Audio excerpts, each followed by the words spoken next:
ஆண்டவராய் இயேசு கிறிஸ்துவின் பரிசுத்தமான நாமத்திற்கு ஸ்தோத்திரம் உண்டாவதாக.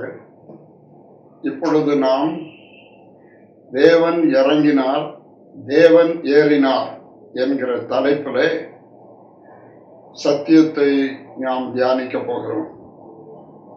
எபேசியருக்கு எழுதின நிருபம் 4ஆம் அதிகாரம் 9-10 வசனத்திலே ஏறினார் என்று சொல்லியிருப்பதனாலே அதற்கு முன்னதாக அவர் பூமியின் தாழ்விடங்களில் இறங்கினார் என்று விளங்குகிறதல்லவா.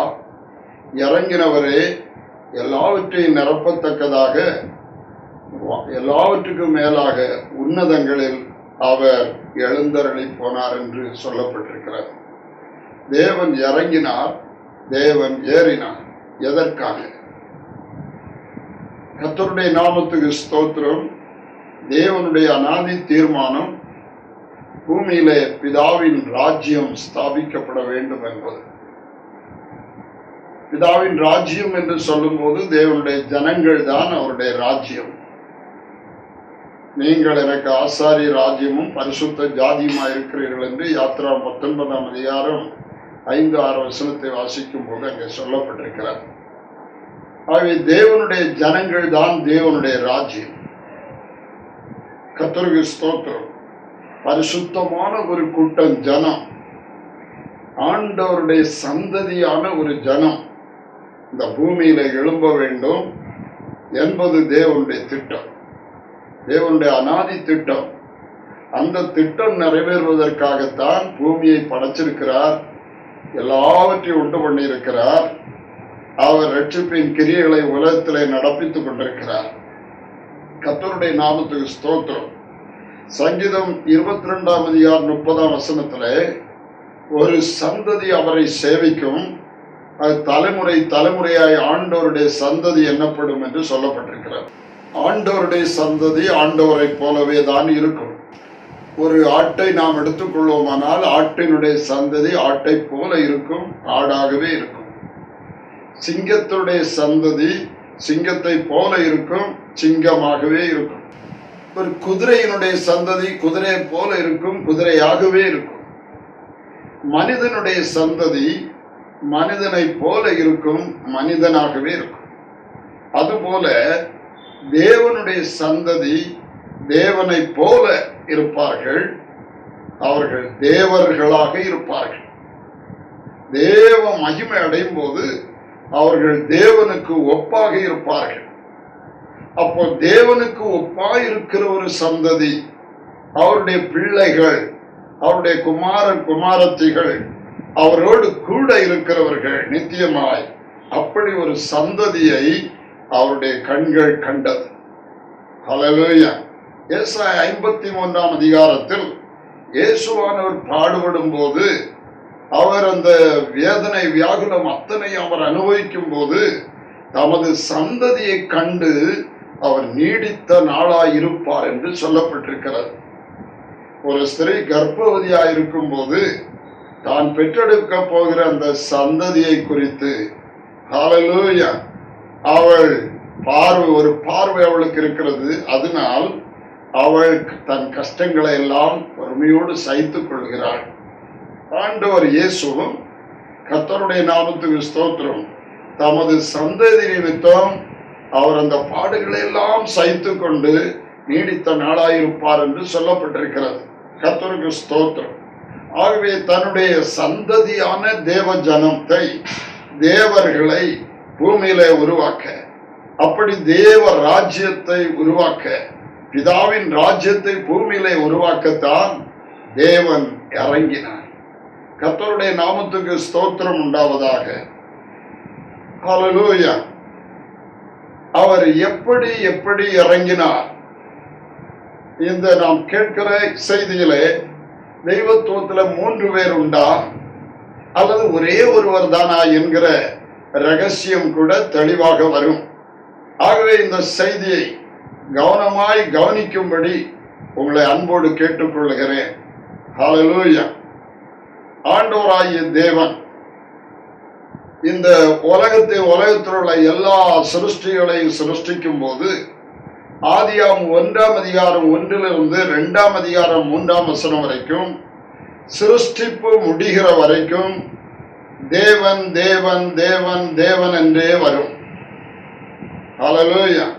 தேவன் சிருஷ்டித்தார், தேவன் அது நல்ல என்று கண்டார், தேவன் வெளிச்சம் உண்டாகின்றார், அது நல்ல என்று கண்டார். இப்படி தேவன் தேவன் தேவன் என்றே வந்து கொண்டிருக்கும். ஆனால் சிருஷ்டிப்பு முடிந்த உடனே 2ஆம் அதிகாரம் 4ஆம் வசனத்திலே தேவன் ஆகிய கர்த்தர் என்று அங்கே சொல்லப்பட்டிருக்கிறார். அதிலிருந்து 2ஆம் அதிகாரம் 3ஆம் அதிகாரம் எல்லாம் முடிய தேவனாகிய கர்த்தர் தேவனாகிய கர்த்தர் தேவனாகிய கர்த்தர் என்று அங்கே சொல்லப்பட்டிருக்க காண முடியும். அதன் பின்பு 5ஆம் அதிகாரங்கள்ல வரும்போது கர்த்தர் கர்த்தர் கர்த்தர் கர்த்தர் தேவனாகிய கர்த்தர் என்று சொல்வதை விட்டு கர்த்தர் கர்த்தர் கர்த்தர் என்று வரும். பின்பு இடையிடையே தேவனாகிய கர்த்தர் என்றும் சொல்லப்பட்டிருப்பதை நாம் பார்க்க முடியும். கர்த்தருடைய நாமத்துக்கு ஸ்தோத்திரம். ஆண்டவர் தம்மை தாழ்த்தி இறங்குகிறார் என்று சங்கீதத்துல 113ஆம் சங்கீதம் 5, 4, 5, 6 வசனத்திலே சொல்லப்பட்டிருக்கிறது. அதாவது கர்த்தர் எல்லா ஜாதிகளின் மேலும் உயர்ந்தவர், அவருடைய மகிமை வானங்களுக்கு மேலாக இருக்கிறது. நம்முடைய தேவனாகிய கர்த்தருக்கு சமானமானவர் யார்? அவர் வானத்திலும் பூமியிலும் உள்ளவைகளை பார்க்கும்படி தம்மை தாழ்த்துகிறார் என்று சொல்லப்பட்டிருக்கிறார். அவருடைய ஒரிஜினல் மகிமையை விட்டுவிட்டு அவர் தம்மை தாழ்த்துகிறார். அவருடைய உண்மையான மகிமையை, அது வானங்களுக்கு மேலான மகிமை, அதை ஒருவரும் பார்த்து உயிரோடு இருக்க முடியாது. அந்த மகிமையை பார்த்து உயிரோடு இருக்க முடியாது. யாத்ரா 33ஆம் அதிகாரம் 20ஆம் வசனத்துல ஹல்லேலூயா, கர்த்தரிடத்தில் மோசே கேட்கிறார். மோசேயோடு தேவன் 11ஆம் வசனத்திலே ஒரு சிநேகிதனோடு பேசுவது போல கர்த்தர் மோசேயோடு முகமாய் நின்று கீழே இறங்கி பூமியில நின்று பேசினார் என்று வாசிக்கிறோம். அதே கர்த்தரிடத்துல மோசே கேட்கிறார் 18ஆம் வசனத்துல, யாத்திரா 33:18, உம்முடைய மகிமையை நான் பார்க்க வேண்டும் என்று கேட்கிறார். அந்த அப்போ ஆண்டவர் 20ஆம் வசனத்துல சொல்லுகிறார், என்னுடைய முகத்தை, அதாவது மகிமையின் முகத்தை பார்த்து ஒருவனும் உயிரோடு இருக்க முடியாது. அப்ப ஒருவரும் பார்த்து உயிரோடு இருக்க முடியாது. அப்படிப்பட்ட மகிமைதான் நம்முடைய தேவனாகிய கர்த்தருடைய மகிமை. அது வானங்களுக்கு மேலான மகிமை. ஆனால் வானத்தில் உள்ள தூதர்களையும் பூமியில் உள்ள மனிதர்களையும் பார்க்கும்படி அவர் தன்னை தாழ்த்துகிறார் என்று 6ஆம் வசனத்திலே சொல்லப்பட்டிருக்கிறது. அவர் வானத்திலும் பூமியிலும் உள்ளவைகளை பார்க்கும்படி தம்மை தாழ்த்துகிறார். ஆகவே தேவ மகிமையை அவர் விட்டுவிட்டு தூதர் மகிமையில முதலாவது அவர் தன்னை தாழ்த்துகிறார். பின்பு தூதர் மகிமையை விட்டுவிட்டு மனித மகிமை எடுத்து தாழ்த்தி மனிதனாகவும் வந்தார். இதை குறித்து வேதத்தில் எப்படி என்ன சொல்லி இருக்கிறது? ஹல்லேலூயா. ஆதியாகமம் 2ஆம் அதிகாரம் 4ஆம் வசனத்துல தேவன் ஆகிய கர்த்தர், ஆகிய என்கிற ஒரு இணைப்பு சொல்லை உபயோகப்படுத்தி ஆண்டவர் தன்னை ஆகிய ஆகிய ஆகிய என்றெல்லாம் சொல்லி தனக்கு பூமியின் தாழ்விடங்களில் இறங்கிறது வரைக்கும் அவர் தன்னை வெளிப்படுத்துகிற காரியத்தை வேதத்திலே நாம் கவனிக்க வேண்டும். தேவன் ஆகிய கர்த்தர், பின்பு கர்த்தர் ஆகிய கிறிஸ்து, ஆகிய கர்த்தர் இந்த ரகசியங்களை, தெய்வத்துவத்தின் ரகசியங்களை படிப்பிக்கும் போது இந்த ஆகிய என்று இந்த வார்த்தை அங்கே ஒரு இணைப்பு சொல்லாய் வருகிறதை குறித்து எனக்கு விளக்கினார். ஒரு சகோதரியுடைய கல்யாண கார்டு என் கையில வந்து கிடைத்தது. அதுல சரஸ்வதி ஆகிய அபிகாயில் என்று போடப்பட்டிருந்தது. அவள் முன்னே சரஸ்வதியாக இருந்தால், இப்பொழுது அபிகாயில் என்று பெயர் மாற்றப்பட்டு இருக்கிறார். கர்த்தருடைய நாமத்துக்கு ஸ்தோத்திரம். அப்போ தேவன் ஆகிய கர்த்தர், ஆகிய கர்த்தர் என்று சொல்லும் போது தேவன் தான் கர்த்தரா இருக்கிறார். தேவன் தான் கர்த்தர். கர்த்தர் வேற, தேவன் வேற இல்லை. கர்த்தர் தேவன் ஆகிய கர்த்தர். ஆகவே கர்த்தரே தேவன் என்று அறியுங்கள். கர்த்தரே தேவன் ஆகிய கர்த்தர். இது அவருடைய ஒரிஜினல் மகிமை, தேவனாகிய கர்த்தர். அந்த மகிமையில் யாரும் அவரை பார்த்து உயிரோடு இருக்க முடியாது. அப்போ அவர் வானத்தில் உள்ளவைகள் தூதர்களையும் பூமியில் உள்ள மனுஷரை அவர் பார்க்க வேண்டும் என்றால், தூதர்கள் அவரை பார்க்க வேண்டும் என்றாலும் மனிதர்கள் அவரை பார்க்க வேண்டும் என்றாலும் அவர்களுடைய அளவிற்கு அவர் தன்னை தாழ்த்த வேண்டும். தாழ்த்தாவிட்டால் நாம் அவரோடு சேர முடியாது. கர்த்தருடைய பரிசுத்தமான நாமத்திற்கு ஸ்தோத்திரம் உண்டாவதாக. பெரிய லைன்ல போகிற மின்சாரம், பெரிய கம்பிகளில் அது போய்கொண்டிருக்க, அதை நேரடியாக கொண்டு வீட்டுல நாம் கொண்டு இணைப்பு கொடுக்க முடியாது. ஆகவே அதை என்ன செய்கிறார்கள், இந்த டிரான்ஸ்பார்மர்ல கொண்டு வந்து அங்க அதனுடைய அளவை குறைத்து பின்பு அங்கிருந்து லைன்ல கொண்டு வந்து போஸ்ட்ல அதுக்கு கட் அவுட் ஃபீஸ் எல்லாம் போட்டு அதுல இருந்து சுருக்கி வீட்டுக்கு கொண்டு வந்து வீட்டுல இருந்து பல காரியங்களுக்கு பல விதத்தில் அந்த மின்சாரத்தின் பவரை குறைத்து நம்ம தேவைக்கு உபயோகப்படுத்துறோம். ஒரு செல்போனு கூட அதே கரண்ட்ல தான் சார்ஜ் பண்றோம். ஆனா அந்த செல்போனுக்கு வருகிற கரண்ட் நம்ம என்ன எப்படி தொட்டாலும் என்ன செய்தாலும் ஒண்ணும் செய்யாது. அல்லேலூயா. இது போன்ற பல காரியங்களே ஒரே மின்சாரம் தான், ஆனால் தாழ்த்தி குறைச்சு குறைச்சு குறைச்சு கீழே அதுக்கு பவரை குறைச்சு தாழ்த்தி வருகிறது. கர்த்தருடைய நாமத்துக்கு ஸ்தோத்திரம். ஆகவே அந்த சேரக்கூடாத ஒளியில் பார்த்து உயிரோடு இருக்க முடியாத மகிமையில் இருக்கிற கர்த்தர், தேவனாகிய கர்த்தர் தம்மை தாழ்த்துகிறார். முதல் ஸ்டெப்ல அவர் தன்னை தாழ்த்தும் போது அடுத்தது கர்த்தர் ஆகிய கிறிஸ்து. கர்த்தர் முதல்ல தேவன் ஆகிய கர்த்தர், கர்த்தர் ஆகிய கிறிஸ்து என்று நாம் வாசிக்கிறோம். ஹல்லேலூயா. கர்த்தருக்கு மகிமை உண்டாவதாக. கர்த்தர் ஆகிய கிறிஸ்து என்று சொன்னால் கர்த்தர் தான் கிறிஸ்து என்று அர்த்தம், அல்ல கிறிஸ்து தான் கர்த்தர் என்று அர்த்தம். கர்த்தருக்கு மகிமை உண்டாவதாக. ஆகவே கர்த்தர் ஆகிய கிறிஸ்து என்று சொல்லும் போது கிறிஸ்துவானவர் தூதனானவர்.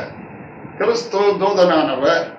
1 கொரிந்தியர் 10:4 நாம் வாசிக்கும் போது, அவர்களோடு கூட இஸ்ரவேல் ஜனத்தோடு கூட சென்ற ஞான கன்மலையின் தண்ணீரை குடித்தார்கள். அந்த கன்மலை கிறிஸ்துவே என்று சொல்லப்பட்டிருக்கு. ஆகவே இஸ்ரவேல் ஜனத்தோடு தூதனானவராக, பார்க்கக்கூடியவராக, பார்க்கக்கூடிய மகிமையுடையவராக, அல்லேலூயா, அவர்களோடு கூட சென்ற ஞான கன்மலை கிறிஸ்து தூதனானவர். முதல் மகிமையில தேவனாய கர்த்தர் தேவனானவர். முதல் மகிமையில கர்த்தர் தேவனானவர். அடுத்த மகிமையில கர்த்தர் ஆகிய கிறிஸ்து ஆகும் போது கர்த்தரே கிறிஸ்து ஆகி இருக்கிறார். மகிமையை விட்டுவிட்டு, அந்த சேரக்கூடாத ஒளி என்கிற அந்த மகிமையை விட்டுவிட்டு பார்த்து உயிரோடு இருக்கக்கூடிய அளவிற்கு அவர் தூதனானவராக தன்னை தாழ்த்துகிறார். அவர் தான் கிறிஸ்து. கர்த்தருக்கு மகிமை உண்டாவதாக. ஆபிரகாமுடைய வீட்டுல கர்த்தர் தான் வந்தார். ஆதியாகமம் 18ஆம் அதிகாரத்திலே கர்த்தர் மம்ரேயின் சமவெளியில் ஆபிரகாமுக்கு தரிசனமானார் என்று எழுதி இருக்கிறது. கர்த்தர் தான் தரிசனமானார். ஆனா கர்த்தருடைய ஒரிஜினல் மகிமையோடு இருந்தால் அவரை பார்க்க முடியாத ஆபிரகாம். ஆகவே அவர் தன்னை தாழ்த்தி தூதனானவராக வந்தார். தூதர்களோடு 2 தூதர்களோடு கூட வந்தார். வந்து ஆபிரகாமுடைய வீட்டுல கைகால்களை கழுவினார். ஆபிரகாமுடைய வீட்டுல சமைத்து கொடுத்த சாப்பிட்டார் தூதனானவராக. தூதர்கள் சாப்பிடுவார்களா? ஆமா, தூதர்களுடைய அப்பத்தை மனிதர்களுக்கு கொடுத்தார் என்று வேதத்தில் நாம் வாசிக்கிறோம். ஆகவே தூதனானவராக அவர் வந்து ஆபிரகாமுடைய வீட்டில் வந்தார். ஹல்லேலூயா. கிதியோனுக்கு காட்சி கொடுத்தார். யாக்கோபோடு ராத்திரி புருஷனாக போராடினார். அல்லேலூயா. மனோவாவுக்கு காட்சி கொடுத்தார். கர்த்தருக்கு ஸ்தோத்திரம். அவர்கள் எல்லாரும் தேவ தூதனானவர் என்று அறிந்து தேவனை முகமுகமாய் கண்டேன், உயிர் தப்பி பிழைத்தேன் என்று யாக்கோபு ஆதியாகமம் 32ஆம் அதிகாரம் 29-30 அவர் சொல்லுகிறார். கர்த்தருடைய நாமத்துக்கு ஸ்தோத்திரம். ஆகவே தூதனானவராக கிறிஸ்துவாக கர்த்தர் தன்னை தாழ்த்துகிறார். அவர் ஆள் மாறவில்லை, இந்த மகிமையை மட்டும் மாற்றுகிறார். கர்த்தருக்கு ஸ்தோத்திரம். தூதனானவரைத்தான் பழைய ஏற்பாடு முழுதும் இஸ்ரவேல் ஜனத்தோடு தேவன் இடைப்பட்டார். கர்த்தருக்கு ஸ்தோத்திரம். அதற்கு பின்பு புதிய ஏற்பாட்டில் வரும்போது கர்த்தர் ஆகிய கிறிஸ்து என்னும் ரட்சகர் உங்களுக்கு தாவீதின் ஊரிலே பிறந்திருக்கிறார் என்று ஹல்லேலூயா லூக்கா 2ஆம் அதிகாரம் 11ஆம் வசனத்தில் சொல்லப்பட்டிருக்கிறது. இந்த இயேசுவாக தாழ்த்தி வந்தவர் அவர்தான் கர்த்தர் என்று அதே வசனம் நமக்கு சொல்லுகிறது. என்று கர்த்தர் ஆகிய கிறிஸ்து என்னும் ரட்சகர் உங்களுக்கு தாவீதின் ஊரிலே இயேசுவாக பிறந்திருக்கிறார். கிறிஸ்து இயேசுவாக பிறந்திருக்கிறார். கர்த்தருடைய நாமத்துக்கு ஸ்தோத்திரம். தேவன் ஆகிய கர்த்தர், கர்த்தர் ஆகிய கிறிஸ்து, கிறிஸ்து ஆகிய இயேசு. அவை கிறிஸ்துதான் இயேசு, இயேசுதான் கிறிஸ்து, கிறிஸ்துதான் கர்த்தர், கர்த்தர் தான் தேவன். ஆயினால்தான் ரோமர் 9:5 மாம்சத்தின்படி கிறிஸ்துவ அவரிடத்தில் பிறந்தாரே, இவர் என்றென்றைக்கும் ஸ்தோத்தரிக்கப்பட்ட சர்வத்துக்கும் மேலான தேவன் என்று எழுதியிருக்கிறது. ஹல்லேலூயா. இவர் என்றென்றைக்கும் ஸ்தோத்தரிக்கப்பட்ட சர்வத்துக்கும் மேலான தேவன். இயேசு கிறிஸ்து சர்வத்துக்கும் மேலான தேவன். அப்படி சொல்ல காரணம், இந்த இயேசுதான் கிறிஸ்து, கிறிஸ்துதான் கர்த்தர், கர்த்தர் தான் தேவன். ஹல்லேலூயா. ஆகவே அப்போஸ்தலனாகிய பவுல் எபிரேயர் நிருபம் 13ஆம் அதிகாரம் 8ஆம் வசனத்திலே இயேசு கிறிஸ்து நேற்றும் இன்றும் என்றும் அவர் மாறாதவர். அவர் மாறவில்லை. அவருடைய மகிமையை அவர் மாற்றி வெளிப்பட்டிருக்கிறார். அவருக்கு 3 மகிமை உண்டு என்று லூக்கா 9:26 சொல்லி இருக்கிறது. ஒன்று பிதாவின் மகிமை, இன்னொன்று தமது மகிமை, இன்னொன்று பரிசுத்த தூதர்களின் மகிமையோடு இயேசு வரப்போகிறார் என்று எழுதியிருக்கிறது. இந்த 3 மகிமையோடு அவர் வரப்போகிறார். பிதாவின் மகிமையில் இயேசு கிறிஸ்து கர்த்தர், தமது மகிமையில் அவர் தூதனானவரான கிறிஸ்து, அடுத்தது மனித மகிமையில் அவர் இயேசு, மனித மகிமையில் அவர் மணவாளன், தூதர் மகிமையில் அவர் கிறிஸ்து ராஜா, தேவ மகிமையில் ஹல்லேலூயா பிதாவின் மகிமையில் அவர் தேவனாகிய கர்த்தர். ஆகவே இந்த 3 மகிமையோடு தான் அருமை ஆண்டவர் இயேசு கிறிஸ்து வெளிப்பட போகிறார். மணவாட்டியை சேர்க்க வரும்போது இந்த 3 வித மகிமையோடு அவர் வரப்போகிறார். ஹல்லேலூயா. இயேசுவாக ஜெயம் கொண்ட பரிசுத்தவான்கள், இயேசுவின் மூலம் மீட்கப்பட்டு ஜெயம் கொண்ட பரிசுத்தவான்கள் அவருடைய அதே மகிமை அடைந்து ஹல்லேலூயா இயேசுவை மணவாளனாய் சந்திப்பார்கள். ஆதியாகமம் தொடக்கம் முதல் அற்றம் வரைக்கும் பாவத்திலிருந்து மீட்பை பெற்ற எல்லா தேவ ஜனங்களும் அவரை ராஜாவாக காண்பார்கள், தங்கள் ராஜாவாக காண்பார்கள். ஹல்லேலூயா. கீழ்ப்படியாத உலகம், பாவத்தில் அழிந்து போன மனித குலம், பாவத்தில் வாழுகிறவர்கள் கர்த்தராகிய இயேசுவை தேவனாகிய கர்த்தராக பட்சிக்கும் அக்கினியாக காண்பார்கள். கர்த்தருடைய நாமத்துக்கு ஸ்தோத்திரம். 3 மகிமையோடு வரப்போகிறவர் ஒரே நபர், அவர் கர்த்தராகிய இயேசு கிறிஸ்து. கர்த்தருடைய நாமத்துக்கு மகிமை உண்டாவதாக. 3வது மகிமையிலே அவர் தன்னை தாழ்த்தும் போது அவர் இயேசுவானார், மனிதனானார். தேவதூதர்களும் சற்று சிறியவரானார். தேவதூதர்களும் சற்று சிறியவர் ஆனது அவருடைய மனித மகிமை. ஆனால் இவர்தான் கிறிஸ்து, இவர்தான் கர்த்தர், இவர்தான் தேவன். ஹல்லேலூயா. அதனுடைய ஆழங்கள் விளக்கங்கள் தான் ஆழமாய் வேதத்தில் இங்கு கொடுக்கப்பட்டிருக்கிறது. 3 பேர் இல்ல, ஒரே நபர் தான் கர்த்தர், ஒரே நபர் தான். ஹல்லேலூயா. நான் கர்த்தர், நான் மாறாதவர் என்று பழைய ஏற்பாட்டில் ஆண்டவர் சொன்னார். புதிய ஏற்பாட்டில் பவுல் எபிரேயர் 13:8 சொல்லுகிறார், இயேசு கிறிஸ்து நேற்றும் என்றும் என்றும் மாறாதவர். அதனால ரோமர் 9:5 ஹல்லேலூயா மாம்சத்தின்படி கிறிஸ்து அவர்களிடத்தில் மனிதனாய் பிறந்தாரே, இவர் என்றென்றைக்கும் ஸ்தோத்திரிக்கப்பட்ட சர்வத்துக்கு மேலான தேவன். என்றென்றைக்கும் ஸ்தோத்திரிக்கப்பட்டோம்னா அனாதியாய் ஸ்தோத்திரிக்கப்பட்ட, என்றென்றைக்கும் ஸ்தோத்திரிக்கப்பட்ட சர்வத்துக்கு மேலான தேவன் தான் நமக்காக சிலுவையிலே இரத்த வெள்ளத்திலே பலியானவர். ஹல்லேலூயா. கர்த்தருக்கு மகிமை உண்டாவதாக. ஆகவே அவர் பூமியிலே பிதாவின் ராஜ்யத்தை ஸ்தாபிக்க வந்தார். ஹல்லேலூயா. பரிசுத்தமான ஒரு தேவ சந்ததியை உலகத்திலிருந்து பெற்றெடுப்பதற்காக ஒரு ஸ்திரீ கர்ப்ப வேதனைப்பட்டு பிள்ளை பெற்றெடுக்கிறது போல அவருடைய சந்ததியை, தேவனுடைய சந்ததியை பெற்றெடுக்கிற ஒரு தாய் போல அவர் மனிதனாகி ஹல்லேலூயா சிலுவையில் அவர் சபையை பெற்றெடுக்கிறார். கர்த்தருக்கு ஸ்தோத்திரம். பட்ட பாடுகள், வேதனைகள், துன்பங்கள் எல்லாவற்றோடு கூட அவர் சிந்தின இரத்தத்தினாலே பரிசுத்த சபையை அவர் உருவாக்கி எடுக்கிறார். சபைதான் தேவனுடைய ராஜ்யம், பிதாவுடைய ராஜ்யம். தேவனுடைய ஜனமாயிருக்கிற பிதாவின் ராஜ்யத்தில் வருகிற ஹல்லேலூயா அவருடைய ஜனம்தான் அவருடைய சந்ததி. அந்த சந்ததி அவரை போல இருக்க வேண்டும். உண்மையான சந்ததி அவரை போல ஆவார்கள். அவருக்கு ஒப்பாக மாறுவார்கள். அவருடைய வார்த்தையை ஏற்றுக்கொள்வார்கள், சத்தியத்தை ஏற்றுக்கொள்வார்கள். அவர்கள் சத்தியத்தின்படி ஜீவிப்பார்கள்.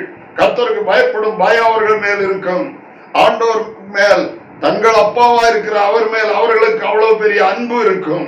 கர்த்தருடைய நாமத்துக்கு ஸ்தோத்திரம். மூன்றாவது மகிமையில் அவரை தன்னை தாழ்த்தின போது எபிரேயர் 2ஆம் அதிகாரம் 14ஆம் வசனம் இப்படி சொல்லுகிறது. பிள்ளை ஆதலால் பிள்ளைகள் மாம்சத்தை இரத்தத்தை உடையவர்களாயிருக்க அவரும் அவர்களை போல மாம்சத்தை இரத்தத்தை உடையவரானார்.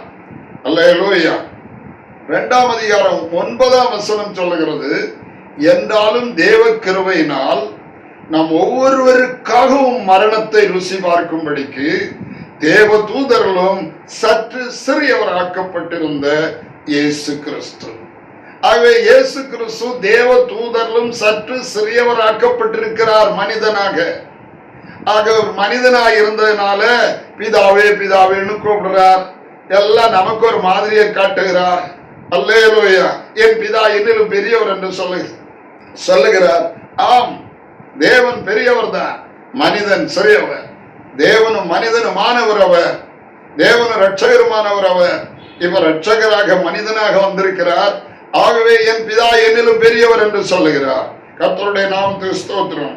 அந்த பிதாவுக்கும் குமாரனுக்குரிய ரகசியத்தை கர்த்தருக்கு ஸ்தோத்திரம் சபைக்கு உலகத்துக்கு செம்மையா தெரியாததினால்தான் பிதாவை குமாரனை 2 பேராக்கி பரிசுத்த ஆவியானவரை 3 பேராக்கி 3 பேர் இருக்காங்கன்னு சொல்லி அப்போஸ்தலர்கள் கொடுத்த ஞான ஸ்நானம், ஹல்லேலூயா, கர்த்தராகிய இயேசுவின் நாமத்தில் கொடுத்த ஞான ஸ்நானத்தை திருவுபதேசம் என்று சொல்லிக்கொண்டு இயேசு சொன்னார், இயேசு சொன்னார், இயேசு சொன்னார்னு சொல்லி பிதா குமாரன் பரிசுத்த ஆவி என்று சொல்லி ஞானஸ்நானம் கொடுக்க தொடங்குகிறார்கள்.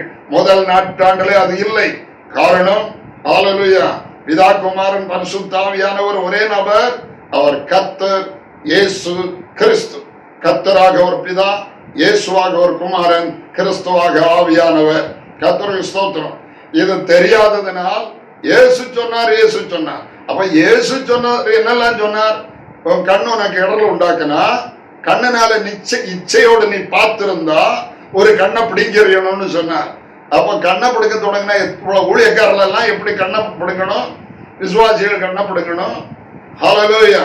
உன் கை உனக்கு இடர்ல உண்டாக்கினால், இந்த கையினால் ஒரு தீமையான காரியத்தை செய்ததுண்டானால் உன் கையை ஒரு கையை நீ தரித்து போடு. நீ 2 கையுடையவனாய் பரலோகத்தில் நரகத்துக்கு போவதை பார்க்கலாம், ஒற்றை கையனாய் பரலோகத்தில் போவது நலமா இருக்கு என்று சொன்னார். அதுபோல 2 காலுடையவனாய் நீ நரகத்தில் போவதை பார்க்கலாம். உன் கால் உனக்கு இடர்ல உண்டாக்கினால், போகக்கூடாத இடத்துக்கு உன் கால் போனால் ஒரு காலை தரித்து போடுன்னு சொன்னார். தரிக்கிறாங்களா? காலை தரிக்கிறாங்களா? கையை தரிக்கிறாங்களா? கண்ணை பிடுங்கிறாங்களா? இல்லையே. அதுக்கு சொல்லுவாங்க ரோமர் 8ஆம் அதிகாரம் 14ஆம் வசனத்துல சொல்லி இருக்கிறது, ஆவியினாலே சரீரத்தின் செய்கைகளை அழித்தால் பிழைப்பீர்கள் என்று. அதற்கு மட்டும் ஆவிக்குரிய அர்த்தம் சொல்றார்கள். பிதா குமாரன் பரிசுத்த ஆவின்னு சொன்னதனுடைய ஆழம் தெரியாமல், அர்த்தம் தெரியாமல், இயேசு சொன்னார், இயேசு சொன்னார் என்று சொல்லி பிதா குமாரன் பரிசுத்த ஆவியின் நாமத்தில் என்று அவர்கள் புதிதான ஒரு ஞான ஸ்நானத்தை அப்போஸ்தல காலத்துக்கு பிறகு தொடங்கி விட்டார்கள். கர்த்தருடைய நாமத்துக்கு ஸ்தோத்திரம். அது தவறான பார்வை. அப்படி அவர்கள் கொடுப்பதனால அப்போஸ்தலர் கொடுத்த ஞான ஸ்நானத்தை அவர்கள் துருபதேசம் என்று சொல்லி இயேசு கிறிஸ்துவின் நாமத்திலே ஞான ஸ்நானம் கொடுக்கிறவர்களை பகைக்கிறார்கள். ஜெபாலயத்தில் ஏற்றுக்கொள்ளவில்லை. ஹல்லேலூயா. சத்தியத்தை பேச தடை செய்கிறார்கள். ஒரு கன்வென்ஷன் மீட்டிங் வச்சால் உடனே எல்லா பெந்தெகோஸ்தே சபைகளும் சேர்ந்து அங்க அவர்களுடைய சபையில கூட்டங்களை வைத்துக் கொண்டு யாரும் இந்த மீட்டிங்கு வரக்கூடாது என்று தடை செய்கிறார்கள். இது மட்டுமல்ல, எவ்வளவோ எதிரான காரியங்களை செய்கிறார்கள். ஹல்லேலூயா. கர்த்தருக்கு ஸ்தோத்திரம். கன்வென்ஷன் கட் அவுட் வச்சிருந்தால் அதை அவர்கள் எடுத்துக்கொண்டே போய் விடுகிறார்கள், அல்ல கிழித்து போடுகிறார்கள். செய்கிறது யாரு? பிதாகுமாரன் பரிசுத்தாவின் நாமத்துல என்று சொல்லி ஞானஸ்நானம் கொடுக்கிறவர்கள், இயேசுவை யார் என்று தெரியாதவர்கள். ஹல்லேலூயா! இயேசு கிறிஸ்து நேற்றும் இன்றும் என்றும் மாறாத அனாதி தேவன். கர்த்தருடைய நாமத்துக்கு ஸ்தோத்திரம். சகரியா 14:5 வாசித்து பாருங்கள். அந்த வசனத்தின் கடைசியில தேவனாகிய கர்த்தர் வருவார், தேவரீரோடே உம்முடைய பரிசுத்தவான்கள் அனைவரும் வருவார்கள். பரிசுத்தவான்கள் அனைவரோடும் வருகிற தேவனாகிய கர்த்தர் யாரு? இயேசு கிறிஸ்துவை அல்லாமல் வேறு யார் வரப்போகிறது? இயேசு கிறிஸ்துவை பிரசங்கிக்கிறவர்களுக்கு யார் என்று செம்மையா தெரியாது. 3 பேர்ல ஒருவர் என்று சொல்லி கர்த்தருக்கு ஸ்தோத்திரம், சத்தியத்தை புரட்டி அறியாத மக்களை தவறாய் படிப்பித்து வைத்து, சிலருக்கு இப்பொழுது அது தெரிஞ்சாலும் ஹல்லேலூயா நாம் இப்படி எல்லாம் கட்டி வச்சிட்டோமே, இப்படி போதிச்சு வச்சிட்டோமே, இனி புதிதாக மாற்றி பேசினால் ஜனங்கள் என்ன சொல்லுவார்கள்? ஜனங்கள் என்ன சொல்றாளோ சொல்லலையோ, ஒரு என்னைக்கு நம்முடைய மனக்கண் திறக்குதோ அன்னைக்கு முதல் நாம் சத்தியத்துக்கு தான் சாட்சியா நிற்க வேண்டும். கர்த்தருடைய பரிசுத்த நாமத்துக்கு ஸ்தோத்திரம் உண்டாவதாக. ஆகவே இயேசு இந்த உலகத்திலே மனிதனாக இருந்து பிதாவின் ராஜ்யத்தை ஸ்தாபித்தார். எப்படி? யோவான் எழுதின சுவிசேஷம் 12ஆம் அதிகாரம் 28ஆம் வசனத்துல இயேசு சொன்னார், ஹல்லேலூயா, பிதாவே உம்முடைய நாமத்தை மகிமைப்படுத்தும் என்று சொன்னார். உடனே இடிமுழக்கம் போல ஒரு சத்தம் உண்டாகி, சத்தம் வருகிறது, இடிமுழக்கம் போல கேட்கிறது மற்றவர்களுக்கு. ஆனா அந்த சத்தத்துக்குள்ளே மகிமைப்படுத்துவேன், இன்னமும் மகிமைப்படுத்துவேன் என்று அந்த சத்தம் சொன்னது. உடனே சிலர் இடிமுழக்கம் உண்டாயிற்று என்றார்கள், சிலர் தேவதூதன் அவரோடு பேசினார் என்றார்கள். உடனே இயேசு சொன்னார், இந்த சத்தம் என் நிமித்தம் உண்டாகாமல் அது உங்கள் நிமித்தம் உண்டாயிருக்கிறது, உங்களுக்காக உண்டாயிருக்கிறது. இப்பொழுதே இந்த உலகத்துக்கு நியாய தீர்ப்பு உண்டாகிறது. என் அருமை ஆண்டவர் இயேசு சிலுவையிலே மரித்த போது இந்த உலகத்துக்கு நியாய தீர்ப்பு உண்டாயிற்று. உலகத்தை ஹல்லேலூயா ஆக்கினை தீர்ப்பு ஆண்டவர் ஆக்கி விட்டாச்சு. கர்த்தருக்கு ஸ்தோத்திரம். ஹல்லேலூயா. அடுத்தது, இந்த உலகத்தின் அதிபதி இப்பொழுதே புறம்பே தள்ளப்படுகிறான்.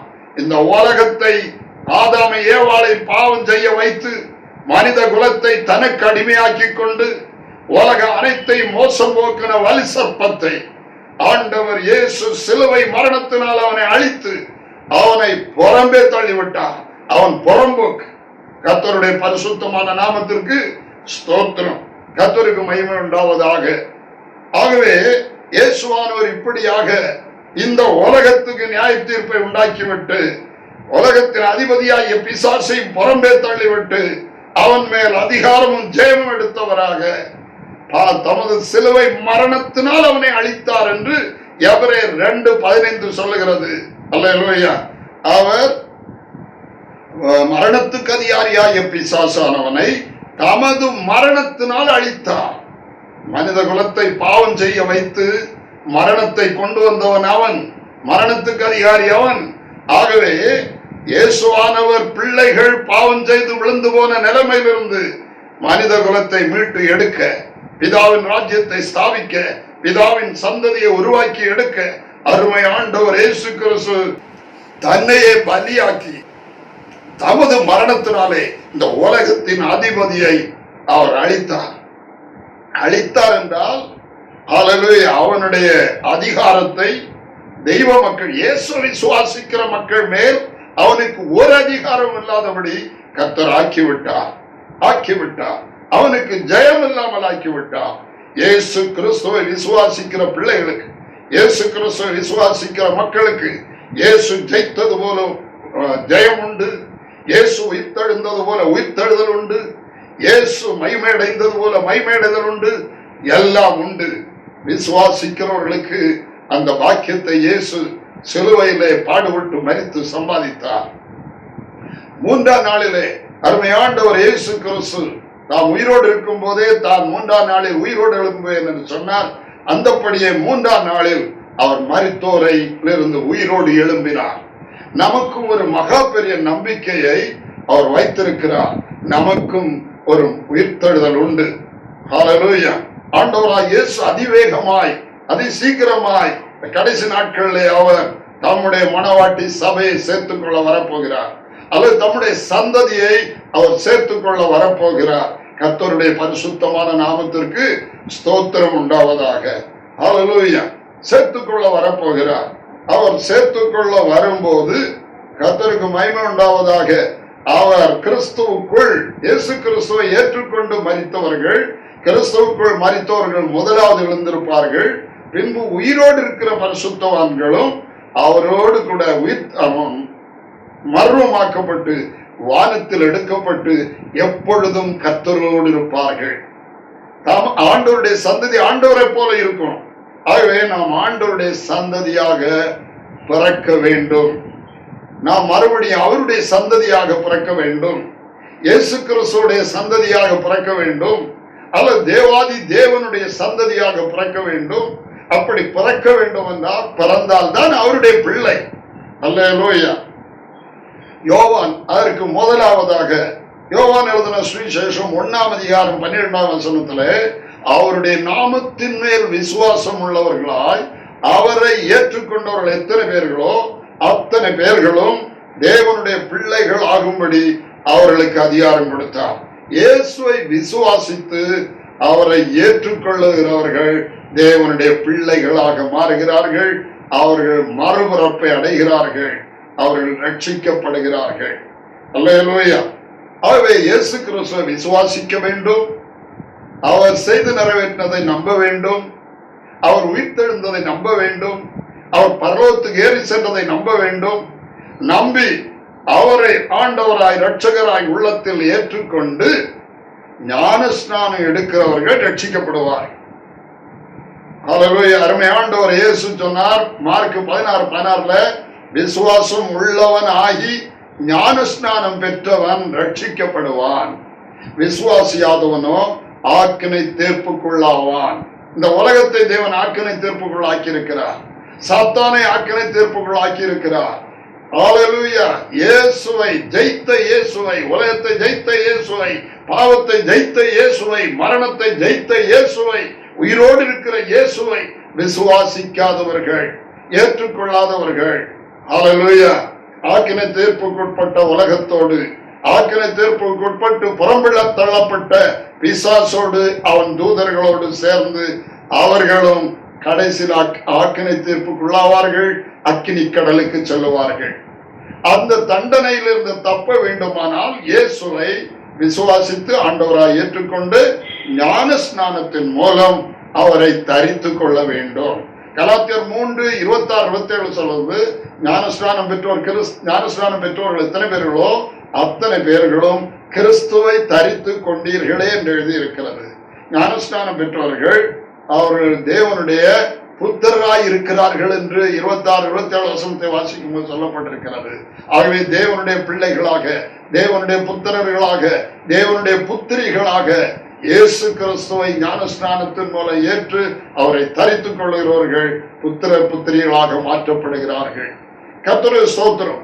அப்படி புத்திரர் புத்திரிகளாய் ஆன பிள்ளைகளுக்கு ஆண்டவர் பரிசுத்த ஆவியை, தம்முடைய ஆவியை அவர் கொடுக்கிறார்.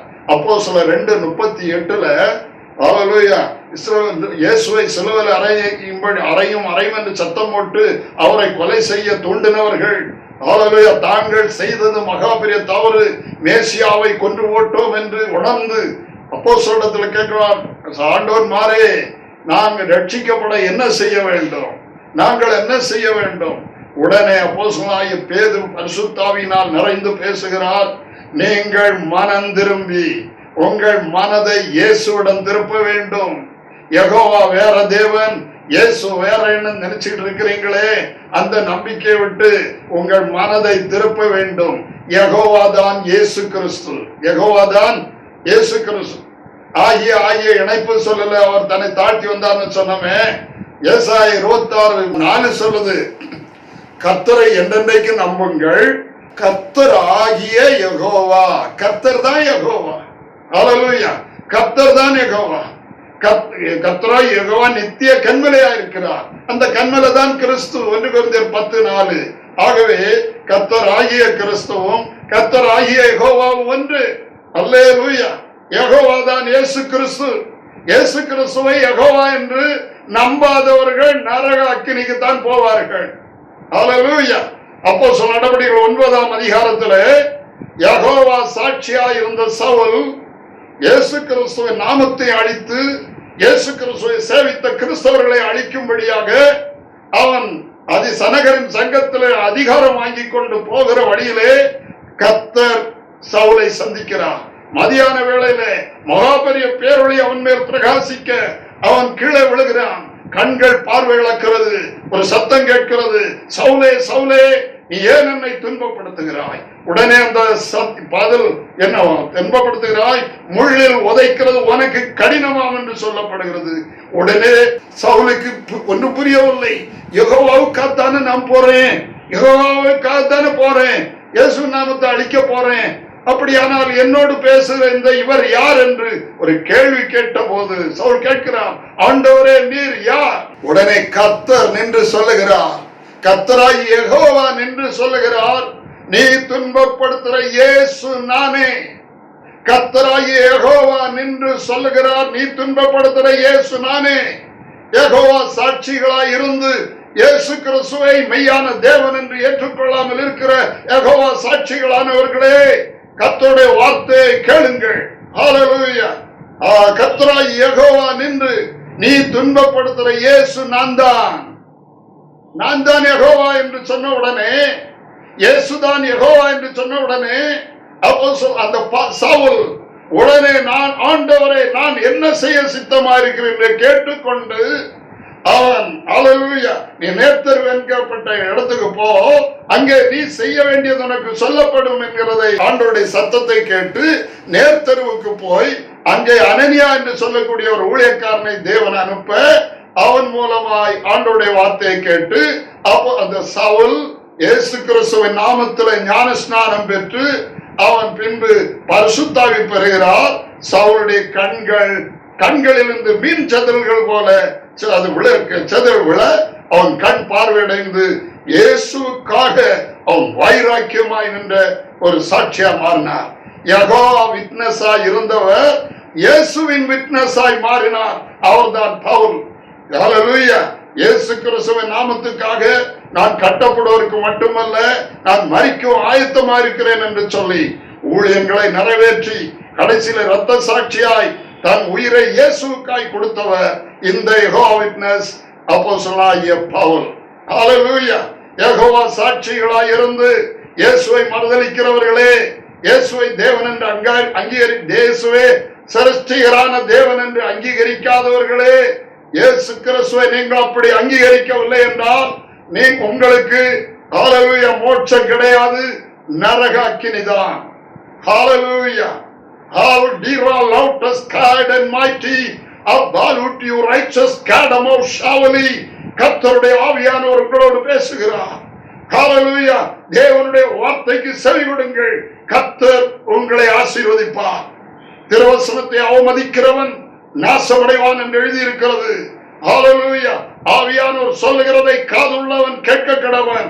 சத்தியத்தை செவி கொடுக்காதவன், திருவசனத்தை அவமதிக்கிறவன் நாசமடைந்து போவான். அல்லேலூயா. ஹல்லேலூயா. இதை உங்களை பயமுறுத்துவதற்காக நான் சொல்லாமல், எனக்கு கர்த்தர் கொடுத்த ஒரு ஊழியக்காரனாய் அழைத்து எனக்கு கொடுத்த ரெவலேஷன், கர்த்தர் அதோடு சேர்ந்த அதிகாரம், அந்த அதிகாரத்தினாலே ஆவியானவர் பேசுவதை உங்களுக்கு அறிவிக்கிறேன். ஹல்லேலூயா. ஆகவே இப்படி இயேசுவை ஞானஸ்நானத்தின் மூலம் ஏற்றுக்கொள்ளுகிற பிள்ளைகளுக்கு அவர் பரிசுத்த ஆவியை கொடுக்கிறார். இயேசு கிறிஸ்துவின் நாமத்துல தான் ஞானஸ்நானம் கொடுக்கணும்.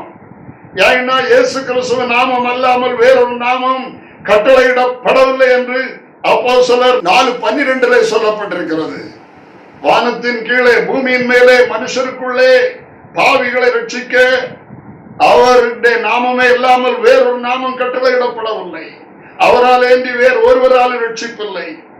ஹல்லேலூயா. கொலோசேர் 3:17 ஆகையினால் நீங்கள் வார்த்தையினாலோ கிரியையினாலோ எதை செய்தாலும் அவை எல்லாவற்றையும் கர்த்தராகிய இயேசு கிறிஸ்துவின் நாமத்திலே செய்து அவர் முன்னிலையிலே பிதாவாகிய தேவனை மகிமைப்படுத்துங்கள் என்று சொல்லி இருக்கிறது. ஹல்லேலூயா. கர்த்தருக்கு மகிமை உண்டாவதாக. ஆகவே பரிசுத்த ஆவியின் அபிஷேகத்தை பெற வேண்டும். அப்போஸ்தலர் 2:47 சொல்லப்பட்டிருக்கிறது, ரட்சிக்கப்படுகிறவர்களை கர்த்தர் அனுதினமும் சபையிலே சேர்த்து கொண்டு வந்தார். சபை மாறுபாடுள்ள சந்ததியை விட்டு விலகி உங்களை ரட்சித்துக் கொள்ளுங்கள் என்று அப்போஸ்தலர் 2:40 சொல்லி இருக்கிறது. சத்தியம் இல்லாத போதனை சொல்லுகிற சபைகள், சத்தியம் இல்லாத போதனைகள் இருக்கிற ஹல்லேலூயா சடங்காச்சார சபைகள், ஹல்லேலூயா ஸ்தாபன சபைகள், சத்தியம் இல்லாத சபைகளை விட்டு பிரிந்து ஹல்லேலூயா நீங்கள் ஹல்லேலூயா சத்தியம் உள்ள சபையில போய் நீங்கள் இணைந்து கர்த்தரை ஆராதிக்க வேண்டும். ஹல்லேலூயா ரட்சிக்கப்படுவர்களை கர்த்தர் அனுதினமும் சபையிலே சேர்த்து கொண்டு வந்தார் என்று அப்போஸ்தலர் 2:47 சொல்லுகிறது. ஹல்லேலூயா தேவன் தம்முடைய சுய ரத்தத்தினால் சம்பாதித்துக் கொண்டதுதான் சபை என்று அப்போஸ்தலர் 20:28 சொல்லுகிறது. அதுக்கு கண்காணிகளாய் பரிசுத்த ஆவியானவர் வைத்த ஊழியக்காரர்கள் தான் சபைக்கு கண்காணிகள். ஹல்லேலூயா ரட்சிக்கப்பட்ட தேவ மக்களுடைய கூட்டம் தான் சபை. அந்த சபைக்கு இருக்கிற போதகர்கள் பரிசுத்த ஆவியானவர் கண்காணிகளாய் வைத்தவர்கள். ஆகவே ரட்சிக்கப்படாத ஊழியர்கள், ரட்சிக்கப்படாதவர்கள், ஹல்லேலூயா பரிசுத்த ஆவியினால் நடத்தப்படாதவர்கள், பரிசுத்த ஆவியானவரால் அழைத்து ஊழியத்துக்கு என்று ஏற்படுத்தப்படாதவர்கள் நடத்துகிற சபைகள், ஸ்தாபனங்கள் அதோடு ஐக்கியமாயிருந்தால் கடைசியில ஹல்லேலூயா ஹல்லேலூயா ஸ்தாபனத்துடைய ஹல்லேலூயா அந்த நிலைகள் தான், அவருடைய சாபங்கள் தான், அவருடைய கிரியைகள் தான் அவர்களை வந்து பிடிக்கும். ஹல்லேலூயா மரியாள் உயிர்த்தெழுந்த இயேசுவை அவளுக்கு தெரியாது, கல்லறையில் வைக்கப்பட்டதுதான் தெரியும். அவள் என்ன செய்தாள்? இயேசுவை காண கல்லறைக்கு வந்தாள். கல்லறைக்கு வந்தபோது கல் திறக்கப்பட்டிருக்கிறது, இயேசுவை காணவில்லை. உடனே அழுது கொண்டு நிற்கிறாள். அப்பொழுது தூதன் சொல்லுகிறார், ஹல்லேலூயா உயிருள்ளவரை மரித்தோரிடத்தில் தேடுகிறது என்ன, அவர் இங்கே இல்லை, அவர் உயிர்த்தெழுந்தார். ஹல்லேலூயா கல்லறை பிரேத குழியில ஹல்லேலூயா இயேசுவை தேடக்கூடாது. இயேசு வெளியே, பிரேத குழியில இயேசு இல்ல. கொஞ்ச நேரம் அவர் 3 நாள் அங்க இருந்தார், உண்மைதான். ஆனால் உயிர்த்தெழுந்த இயேசு பிரேத குழிகளுக்குள் இல்ல. ஸ்தாபன சபைகளை வேதம் பிரேத குழி என்று சொல்லி இருக்கிறது. ஹல்லேலூயா பிரேத குழி என்று சொல்லி இருக்கிறது. சத்தியம் இல்லாவிட்டால் அது பிரேத குழிதான். கர்த்தருக்கு மகிமை உண்டாவதாக. ஆகவே மரித்தோரை, உயிரோடு இருக்கிறவரை மரித்தோரிடத்தில் தேடுகிறது என்ன? ஹல்லேலூயா சிலர் ஹல்லேலூயா உயிர்த்தெழுந்த இயேசு கிறிஸ்துவை ஹல்லேலூயா மரித்தோரிடத்தில் போய் ஒட்டி கொண்டு தேடுகிறார்கள். அப்படி இருக்கக்கூடாது. ஹல்லேலூயா மாறுபாடு உள்ள சந்ததியை விட்டு விலகி உங்களை ரட்சித்துக் கொள்ளுங்கள். இல்லைன்னா மறுபடியும் பிரேத குழியில போனா மறுபடியும் அதே நிலைமைதான் வரும். கர்த்தருடைய நாமத்துக்கு ஸ்தோத்திரம் உண்டாவதாக. ஆகவே இயேசு கிறிஸ்து மரணத்தை ஜெயித்து உயிர்த்தெழுந்தார். உயிர்த்தெழுந்த பிறகு அவர் என்ன வேலை செய்கிறார்? யாரா இருக்கிறார்? என்ன வேலை செய்கிறார்? கிறிஸ்துதான் ஹல்லேலூயா பிரதான ஆசாரியனும் சமாதானத்தின் ராஜாவானவர். எபிரேயர் 9:11 சொல்லுது, ஹல்லேலூயா கிறிஸ்துவானவர் வரப்போகிற நன்மைகளுக்குரிய பிரதான ஆசாரியன், உயிர்த்தெழுந்த பிரதான ஆசாரியன் இயேசு கிறிஸ்து. கர்த்தருடைய நாமத்துக்கு ஸ்தோத்திரம். மத்தேயு 2:3-4 படிக்கும் போது யூதருக்கு ராஜாவாக பிறந்திருக்கிறவர் எங்கே என்று கேட்டார்கள். ஹல்லேலூயா பின்பு ஏரோது ஹல்லேலூயா கிறிஸ்து எங்கே பிறப்பார் என்று கேட்டார். பெத்லகேமிலே பிறப்பார். யூதருக்கு ராஜா, துதிக்கிறவர்களுக்கு அவர் ராஜா. எழுத்தின்படியே யூதர்களுக்கு நடுவில் அவர் ராஜாவாய் வந்திருந்தாலும் இயேசு சொன்னார், என்னுடைய ராஜ்யம் இந்த உலகத்துக்குரியது அல்ல. ஆகவே துதிக்கிற பரிசுத்தவான்களுக்கு தான் அவர் ராஜா. பரிசுத்தவான்கள் மத்தியில தான் அவர் உலாவுகிற தேவன். நான் உங்கள் நடுவிலே உலாவி உங்கள் தேவனாய் இருப்பேன், நீங்கள் எனக்கு குமாரரும் குமாரத்திகளுமாய் இருப்பீர்கள் என்று சொன்னார். குமாரர் குமாரத்திகளுக்குள்ளே தான் அவர் உலாவுகிறவர். கர்த்தருடைய நாமத்துக்கு ஸ்தோத்திரம் உண்டாகட்டும். ஆகவே அவர் மரித்து உயிர்த்தெழுந்த பின்பு அவருடைய இரத்தத்தினால் சம்பாதிக்கப்பட்ட, அவரை விசுவாசித்து ஏற்றுக்கொண்ட அப்போஸ்தலர்கள், விசுவாசிகள் கூட்டத்தின் நடுவிலே அவர் உலாவ பெந்தேகோஸ்தே நாளிலே அவர் வந்து இறங்கினார். காரணம், தேவ ராஜ்யத்துக்கு அவர் தான் ராஜா, கிறிஸ்து தான் ராஜா. தேவனுடைய ராஜ்யமாகிய கிறிஸ்துவின் ராஜ்யத்திலே என்று சொல்லி எபேசியர் 5ஆம் அதிகாரத்திலே ஆண்டவருடைய வார்த்தை சொல்லுகிறது. பிதாவின் ராஜ்யத்துக்கு இயேசு கிறிஸ்து ராஜா. ஆகவே பெந்தெக்கோஸ்தே நாளிலே தன்னுடைய ராஜ்யமாகிய சபையிலே அருமை ஆண்டவர் இயேசு கிறிஸ்து வேறொரு மகிமையில, அதுக்கு முன்ன மனிதனாய் இருந்தார், இப்பொழுது வேறொரு தேற்றவாளனாய் வந்திருக்கிறார். வேறொரு தேற்றவாளனுக்கு 3 மகிமை இருக்கிறது. ஹல்லேலூயா. ஏசாயா 66:13 சொல் கர்த்தர் சொல்லுகிறார், ஒருவனுடைய தாய் அவனை தேற்றுவது போல நான் உங்களை தேற்றுவேன், எருசலேமில் தேற்றப்படுவீர்கள். புதிய ஏற்பாட்டில் வரும்போது எருசலேம் தேவனுடைய மணவாட்டி சபை. வெளிப்படுத்தல் 21ஆம் அதிகாரம் 9-10 வசனத்தை வாசிக்கும் போது ஆட்டுக்குட்டியாருடைய மனைவியாகிய மணவாட்டியை புதிய எருசலேமாக காட்டிக் கொடுக்கிறார், மகிமையடைந்த எருசலேமாக காட்டிக் கொடுக்கிறார்.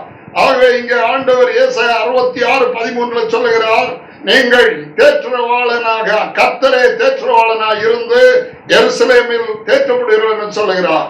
ஆம், 2 கொரிந்தியர் 3:17 சொல்லுகிறது, கர்த்தரே ஆவியானவர். கர்த்தர் தான் இயேசுவாய் வந்து மனித குலத்துக்காக ஜீவனை கொடுத்து மனுஷருடைய கண்ணீரை துடைக்கிற தேற்றவாளனாய் இருந்தார், மனிதனான தேற்றவாளனாய் இருந்தார்.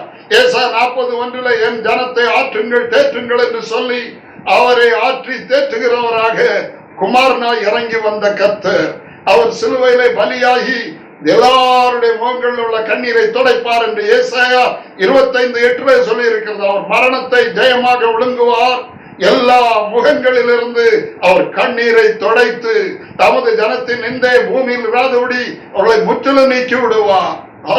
கர்த்தரே இதை சொன்னார். ஆகவே குமாரனாய் மனிதனாய் இருந்து தேற்றினார் இயேசு. அவரிடத்தில் வந்த எல்லாருடைய கண்ணீரை அவர் துடைக்கிறவராய் இருந்தார், தேற்றவாளனாய் இருந்தார். ஆனால் வேறொரு தேற்றவாளனாய் அவர் வந்தார், ஆவியானவராய் வந்து தேற்றுகிறார். அல்லேலூயா. ஆவியானவராய் வராவிட்டால் மனுஷருடைய உள்ளத்தில் அவர் யாரும் இருக்க முடியாது. ஆவியானவராக நமக்கு உள்ளேயே வருகிறார், நமக்கு உள்ளேயே அவர் ஆவியானவர் தேற்றவாளனாய் உள்ள வருகிறார். பிரதான ஆசாரியனும் ராஜாவுமாக, சமாதானத்தின் ராஜாவாக அவர் நமக்குள்ளே வருகிறார். அவர் தான் பரிசுத்த ஆவியானவர். கர்த்தர் தான் தேற்றவாளன், கர்த்தர் தான் ஆவியானவர். இயேசுதான் தேற்றவாளன், ஆனால் மனிதராக இருந்தார். பரிசுத்த ஆவியானவராக வேறொரு தேற்றவாளனாக இயேசு கிறிஸ்து தான் வருகிறார். கிறிஸ்து தான் சமாதானத்தின் ராஜா, கிறிஸ்து தான் பரிந்து பேசுகிற பிரதான ஆசாரியன். அல்லேலூயா. ரோமர் 8:26 ரோமர் 8:34 சேர்த்து படியுங்கள். அல்லேலூயா. பரிந்து பேசுகிற தேற்றவாளன் பரிசுத்த ஆவியானவர் இயேசு கிறிஸ்து என்று நாம் வாசிக்கிறோம். ஏராள வசனங்கள் காரியங்களை நாம் பேச முடியும். ஆனால் இப்பொழுது பேசுற ஏறினவர் இறங்கினார் ஏறினார் என்கிற தலைப்புல, ஆகவே மரித்தவர் உயிர்த்தெழுந்து ஏறினார். எங்கே ஏறினார்? அவர் சம்பாதித்த சபையில ஏறினார். உலகத்திலிருந்து பிரித்தெடுக்கப்பட்டு உயர்த்தப்பட்ட தேவ ஜனமாகிய தேவ ராஜ்யத்துக்குள்ளே அவர் ஏறி ராஜா ஆசாரியமானார். சபை ஜெயமெடுத்த பின்பு இந்த கிறிஸ்துவே நீதிக்கு ராஜாவாக மெல்கிசேதேக்கின் முதல் பேருடைய நீதிக்கு ராஜாவாக அவர் மாறுவார். நீதிக்கு ராஜாவாக அவர் நியாயாதிபதி, சமாதானத்தின் ராஜாவாக தேவ பிள்ளைகளுக்கு சமாதானம் அளிக்கிற ராஜா, நீதிக்கு ராஜாவாக நியாயாதிபதியாக ராஜா. நாம் நியாயாதிபதியாய் அவரை சந்திக்காமல் சமாதான பிரபுவாய் இயேசுவை சமாதானத்தின் ராஜாவாய் நம்முடைய வாழ்க்கையில அறிந்து தெரிந்து கொண்டு அவருடைய பிள்ளைகளாக மாறுவோம். அவரை ஏற்றுக்கொள்வோம், விசுவாசித்து ஏற்றுக்கொள்வோம்.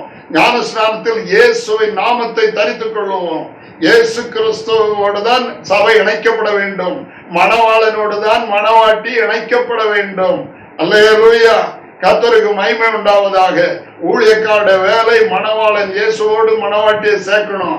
இயேசு கிறிஸ்து நாமத்துல ஞானஸ்நானம் கொடுக்கணும். அப்போஸ்தலர் கொடுத்ததையெல்லாம் ஞானஸ்நானத்தை விட்டுட்டு அப்போஸ்தலர்கள் கொடுத்த ஞானஸ்நான உபதேசத்தை தவறு என்று சொல்லிக்கொண்டு அப்போஸ்தலருடைய உபதேசம் என்று சொல்லுகிறார்கள். இதுதான் அடிப்படை பவுண்டேஷன். முதல் இது இயேசு கிறிஸ்துவின் நாமத்தில் ஞானஸ்நானம் பெற்றுக் கொள்வது. நாமம் தரிக்குதல். என் நாமம் தரிக்கப்பட்ட என் ஜனங்கள் என்று சொல்லணும்னா இயேசு கிறிஸ்துவின் நாமத்தில் ஞானஸ்நானம் எடுத்து இயேசு கிறிஸ்துவின் மனவாட்டியா மாறணும். அப்போஸ்தலர் அப்படி நடத்தினார்கள்.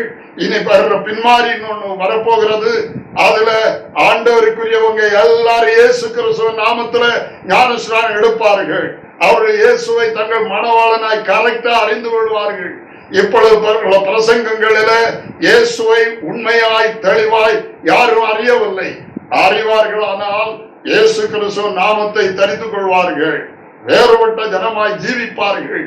பரிசுத்தத்தை காப்பார்கள். இயேசு கிறிஸ்துவின் வருகைக்கு தங்களை ஆயத்தப்படுத்துவார்கள். இறங்கினார், அதே நபர் தான் ஏறினார். இரண்டாம் நபர் இல்ல.